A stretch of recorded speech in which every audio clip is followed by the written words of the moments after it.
Bugun sizlar bilan bolalar uchun foydali sovg'a tayyorlaymiz. Magazindan ham arzon, ham foydali bo'lgan o'yinchoqlarni yig'ib olamiz. Masalan, durbi oldim, bu 10 ming ekan. Xo'p, keyin mana bunaqa kubik kosalar bo'ladi. Bu 5 ming ekan, 15 ming ham bor. Keyin hozirgi bolalar Legolarni yaxshi ko'rishadi. Mana shunaqa Lego oldim, bu 15 ming.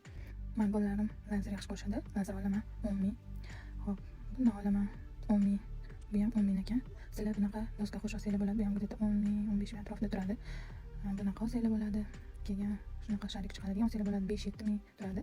Men Tetris oldim, 25 ming bo'ldi va qo'shimchasiga yo mashina yo pistolet qo'shib olamiz. Chunki shuncha познавательный orasida bitta развлекательный bo'lishi kerak. Men pistolet oldim 5 ming. Keyin shunaqa kubik bilan mozaikalarni kichkinalari bo'ladi. Где-то 10 minglar turadi. O'shalardan olsanglar bo'ladi. Bu katta ekan, men olmadim. Endi sovg'amizni yasab olamiz. Men bu koробочкani 5 mingga oldim. Umumiy hisobda menga bu sovg'a 80 mingga tushdi.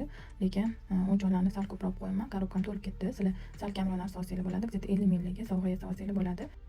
Bu sovg'ani 5-6 yoshdan katta bolalarga sovg'a qilsak bo'ladi. Ideyam yoqqan bo'lsa, like bosib qo'yinglar.